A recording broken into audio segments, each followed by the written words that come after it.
What's going on, creatives? This your boy MillieX, and we're back with another one. Check it out. Today we're going to talk about some tips on how you can improve your music videos with proper planning and what ways work for me.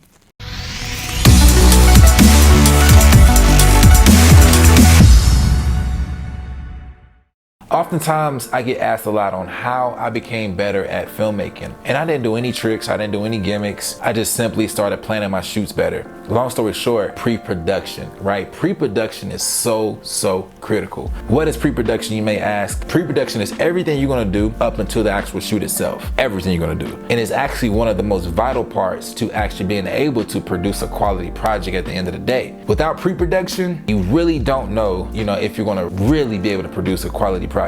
So pre-production is important. So number one, what works for me is I generally ask for a scope. I require a scope to do any work. What is a scope? A scope is an email or a text with details of what the artist wants. Those details may include the budget, the song, their idea of what they're trying to convey. It may include some prop ideas, etc. All of that general information is in this scope, which is critical. You need the scope. You cannot create a dope video without the scope, right? You need the scope. That's a requirement for me. Once I generally receive the scope, I get the ideas, the budget, all this stuff, I start to work on the treatment. A treatment is critical. A treatment is your roadmap. It's the visual idea on paper. You're gonna get the feeling from the treatment. You're gonna be able to see the idea you're trying to convey. You're gonna see the props you wanna use, the extras you wanna include. You may wanna include some models. You may wanna include a narrative, a storyboard in this music video. All of that information, all of that imagination is gonna go directly into your treatment. My process is simple. Once I receive the scope, I listen to the song over and over and over and over and over again, hundreds of times. Half the time I know more of the lyrics than the artist, like literally. Like I'm listening to this song over and over and over again. I see it, I see like different stuff. I get all those ideas and I put it all in that treatment. Once you receive that treatment, we'll talk about more into treatments, like how to actually find the images to put on your treatment, all that stuff on another episode. So definitely stay tuned for another episode. We'll talk more to that details later, but finish the treatment. I submit the treatment over to the client. They look at it 1 day, 2 days, maybe same day. A week may go by, they give me a call, hey Millie, we approved, budget's approved.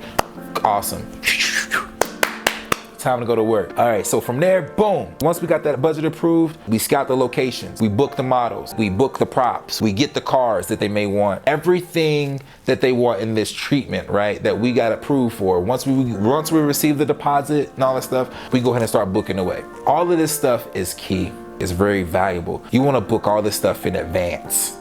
When you scout in these locations, a great reference that I use for my locations whenever I'm scouting for locations, I go to Peerspace, directly to Peerspace. Peerspace includes everything. Houses, churches, alleys, rooftop, you name it, they got it. Once I scout the locations, you want to show up to the location a little early. You want to show up to the locations weeks in advance or as much in advance as possible. Once you arrive to the location, you want to get a feel for it, right? I get a feel for it. I kind of see the shots I want to do, the angles I want to get, some stuff I don't want. You're able to scout all of that stuff way before the shoot just because you're properly planning. Be sure to write them down. When you write them down, that's called a shot list, right? You want to make sure that you include all the right shots, all the shots that you see. You want to make sure that you include all that stuff on your shot list. The angles, the tilts, the drones. If the shot requires the shot to be on the car, you want to include all of this stuff on your shot list. So when it comes to production day, you're going off the shot list and you're going off your treatment, and production is just running smooth. That leads me to gear, right? Gear.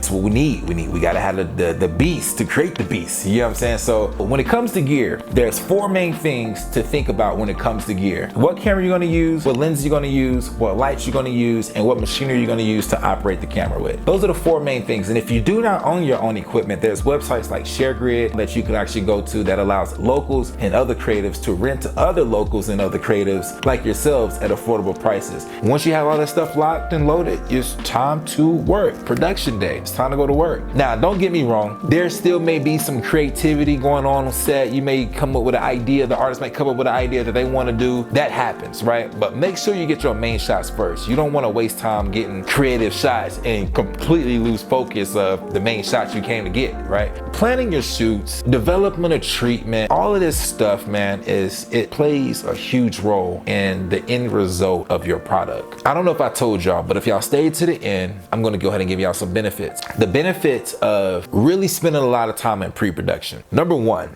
The end result of your product is 9 times out of 10 gonna be a lot better than what it would have been if you just pulled up to the shoot and just shot the video with just off the rip, right? It's gonna be way more better because it's just more time that went into the planning. It just makes more sense. Number 2, your client is going to love you. Why? Because you're putting all this time into their project, making sure that this model shows up on time, making sure that this car is delivered on time, making sure that this extra is here, or this location is booked on time, and this location and the feel of it is the exact feeling that you was going for. Your clients is going to love you. And what does that mean? They're going to respect your craft, they're going to respect your art, and ultimately they're going to pay you a lot more. At the end of the day, you're going to get a better quality product, and your clients are going to love you, and they're going to have a lot of respect for you. Because when your clients are spending their hard-earned money on you, on your project, on your genius, on your creativity, you want to definitely make sure that energy is reciprocated, right? You want to make sure that your client isn't just getting someone that's just going to show up to the shoot, got the cash, and just boom, boom, boom. Now, you actually want to make sure that you take adequate time and really make sure that your client's project is really, on point and ready to go way before production day. And if you continue to do that, I promise you, creatives, your projects will become a lot better. They'll look a lot better, they'll deliver a lot better feel, and you'll be good to go. But until next time, you guys, if you find this information helpful, hit that like button, hit that subscribe button, and you definitely want to stay in tune. So you want to hit that notification bell too, because we're definitely dropping dope content all week long. Until next time, you guys, stay tuned and don't miss the next one, because we're going to be talking about money and how you can make a lot of it the right way. All right, y'all, I gotta go. Bye.